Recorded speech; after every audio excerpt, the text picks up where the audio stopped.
You can put it however you want, but we just don't want to rush. No, ma'am. What are y'all gonna eat? Like McDonald's. McDonald's? No. Like I ate yesterday. I know, but that's the problem. I want another one of those new toys. Girl, so is that the only reason you want McDonald's for the toys? What do you want to eat? Got shave.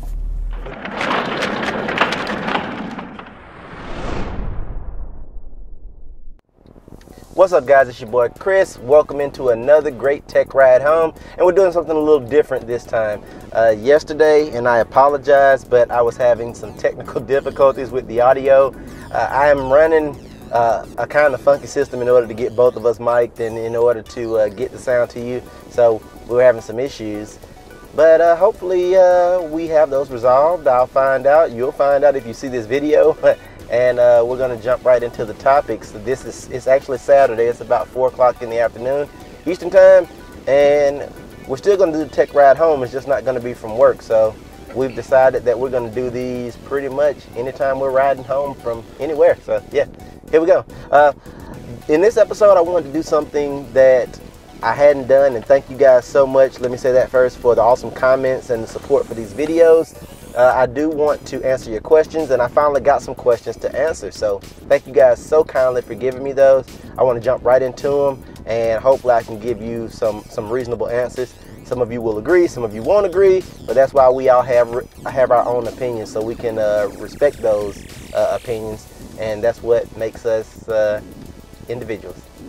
All right, let's get into the first question. The first question is from Tactical Power 88. Tactical Power 88. So thank you so much for contributing. And his question, or her question, or their question was, how can a tech whiz like yourself prefer Apple over Android?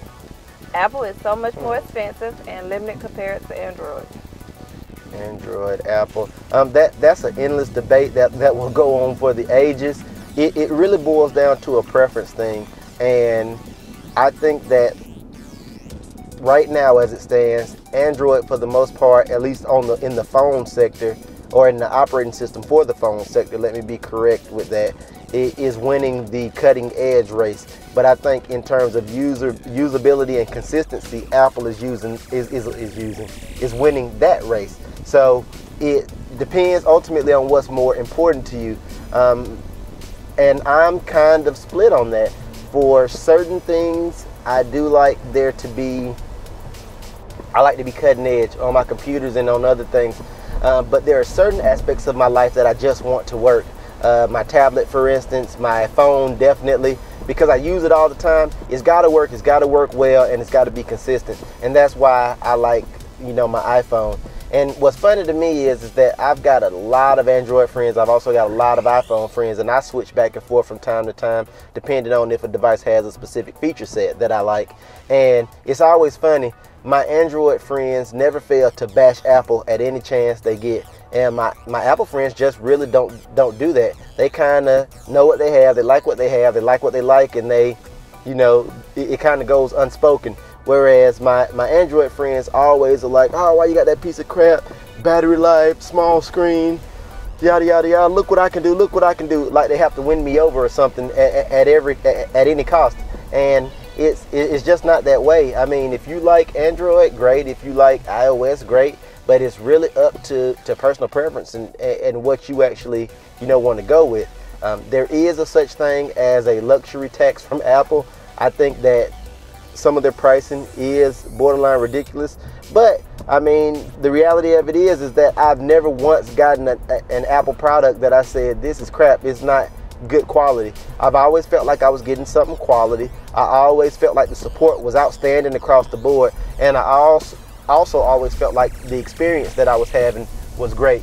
And I think that's ultimately what you get when you, and that's what makes you okay with paying that Apple luxury tax. Now, there are going to be times that I want to do other things like build a Hackintosh and experiment and, mod controllers. But my phone, and I've even jailbroken iPhones in the past.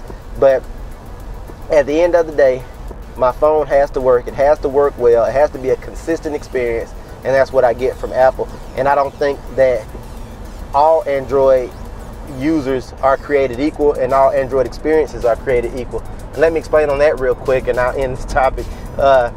There is a lot of fragmentation that happens within the Android ecosystem, and it's a shame. And what that means is basically everybody does not get the pure Android experience. You've got Motorola, you've got Samsung, you've got HTC, among others that put their own spin, their own skin on top of the Android experience to try to differentiate themselves from the competition. And what that does ultimately is create multiple different ways to do kind of the same kind of things.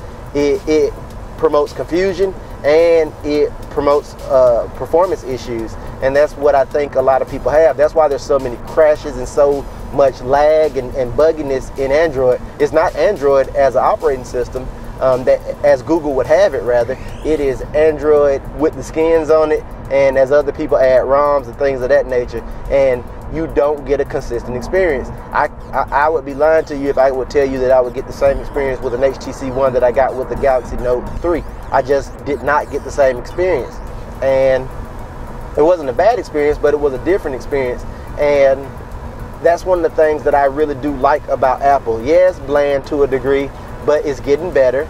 The iOS experience, I like how iOS is communicating better with the OS X system and making a more cohesive workflow for people. And you know, you can call that bland if you like, but I like that it's consistent because Apple controls the operating system, they control the hardware, and that's why they don't have to add all these massive amounts of RAM and these massive chips in order to make it super fast, make it function well, because they control how everything works together and how cohesive it is. And at the end of the day, that translates to a better experience for you. You know, so in my opinion, again, as I started going full circle, it's a preference thing, but I don't have any issues with Android. I have just used it enough now to know that it's just not for me. And as long as I have the option to purchase an iOS device, I'm going to do that. And I'm really happy with what I'm getting from that device. How about you? I mean, I know you've never used Android, but you've had a chance to play with it a little bit with me. Did you? What did you think about it compared to iOS? I think the iPhone is better, a lot better. Just what do you like the most about that experience? Ease of use. I know you like App Store because you buy a lot of apps, and that's another big thing. Both app stores are a toss-up at this point. They're on par together, but most people or most app developers will go to iOS before they go to Android, and that may be something for you. I don't buy a lot of apps these days, but if I do, like my wife does, that's a big deal. Could be a big deal. Very good question. Thank you so much, Tactical Power 88, for submitting. Next, Dylan Patel. Dylan Patel. Hey, what's going on? Could you talk about the Wii U in specific, what it does and doesn't offer compared to the PS4/Xbox in your personal opinion? Also, your thoughts on dropping the gamepad to lower the price to get into and it cuts off. And what he was saying is to get into more homes, into more places. I'm really digging the Wii U, and I got it late. As you guys saw in my video, I got it just a couple weeks ago. I'm really digging the Wii U. I like everything about it once I actually was able to implement it into our home, into our entertainment center, and it is a living room console. What I mean by that is that as much as people can say what they will, say what they want. Now, I don't game primarily on a large TV. We've got a 67-inch TV in the living room. I think it's 67 inches. Yeah, 67. I game on a 23 to 24 inch IPS monitor in my office / man cave, whatever you want to call it, second room. And I will tell you that for serious games that I feel like I'm serious about, I like to go to a small monitor. But when people are over, when it's something with the family, multiple eyes on the same screen, I like the large screen. And that's just kind of, that seems like it makes sense to me. But, you know, I want to know what you guys think in the comments. But I think that's where the Wii shines, where the Wii U shines, and the Wii before it shined. And that's where the other consoles fail. I think when you look at the Wii, you automatically think kids and family. When you look at the PlayStation and the Xbox, you think butthole kids who shouldn't be playing certain games. You know who you are.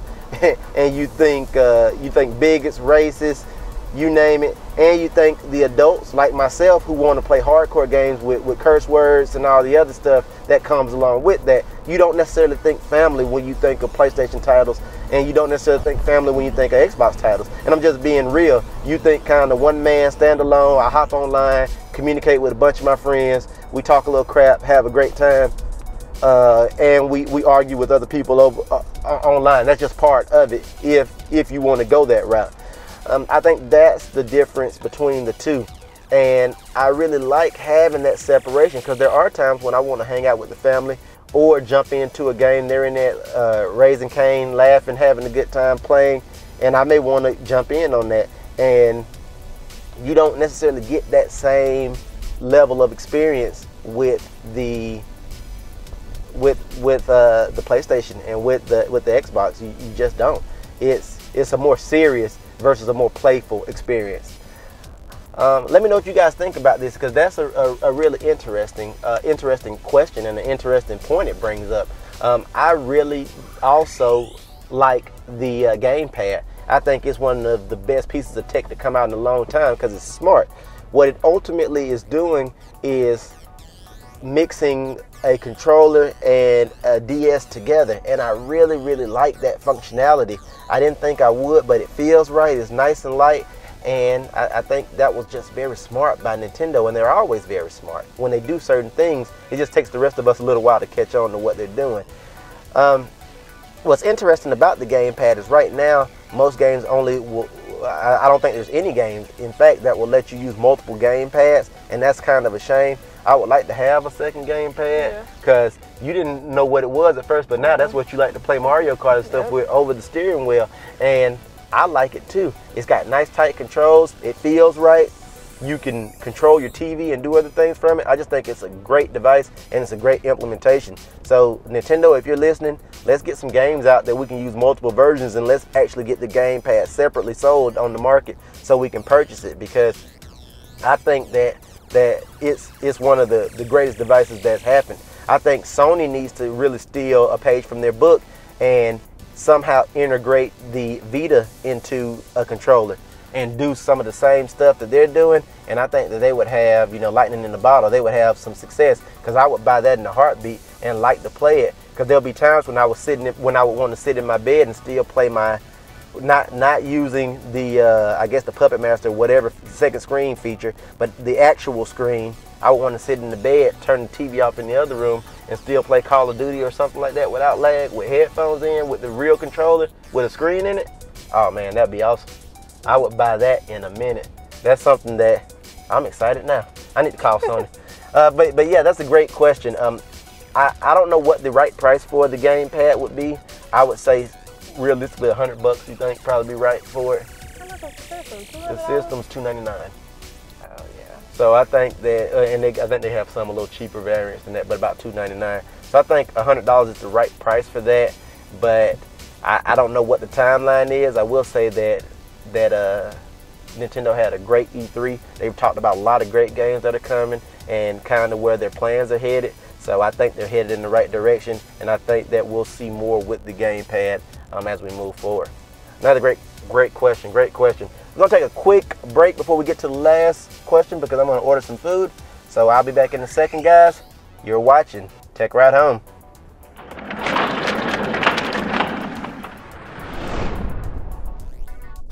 Welcome back.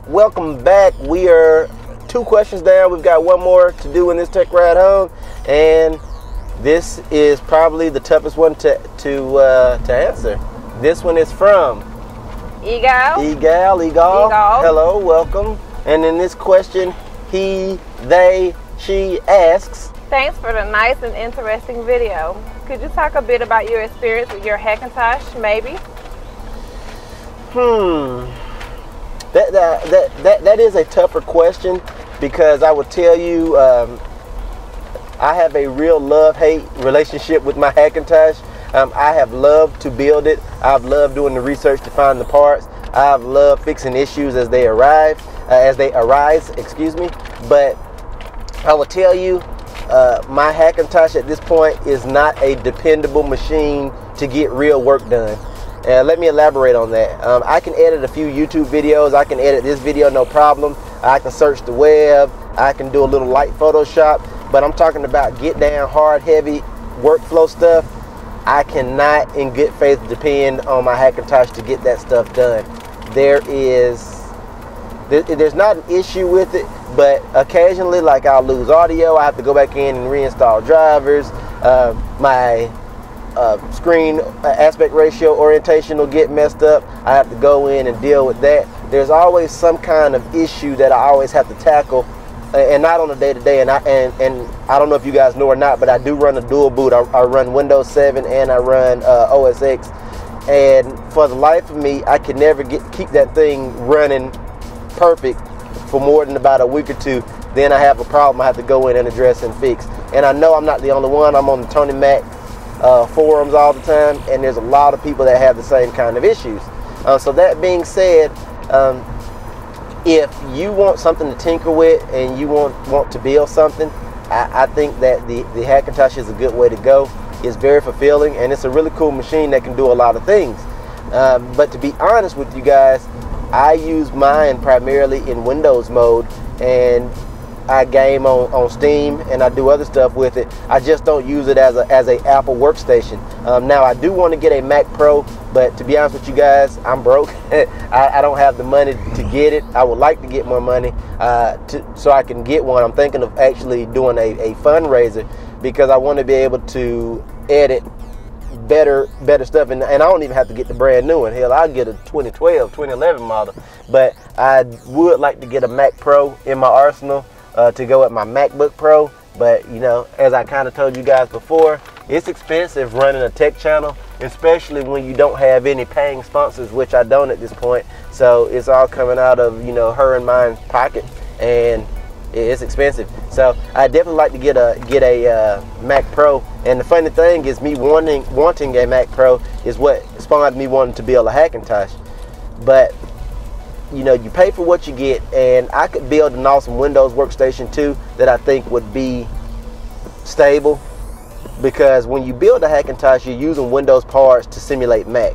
So right then it's kind of like, uh-oh, and they're all computer components, but you're getting stuff that will work well with both, and it's kind of a hodgepodge, like a Frankenstein monster, if you will, and you're hoping that it works.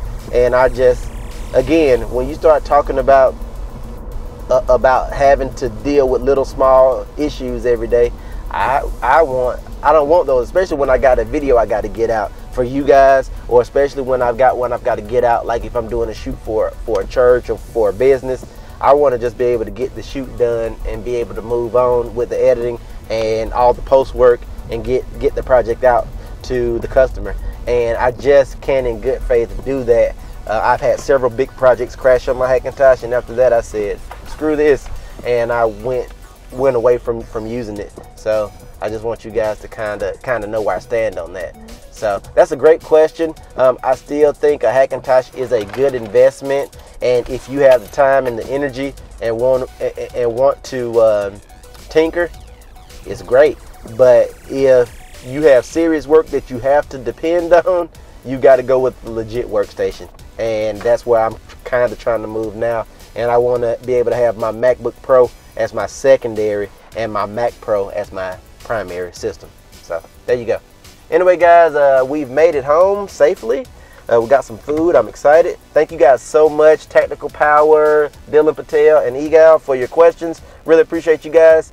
Everybody else, if you have questions for us, please send them in, because I want this show to be centered around you guys and your questions, and me helping you through tech issues, possibly not. Send me some controller questions too. I like to talk about that stuff. That's all I got for today. Hope you enjoyed this episode. We'll see you guys next week. I'm out. Huh? Did you get confused?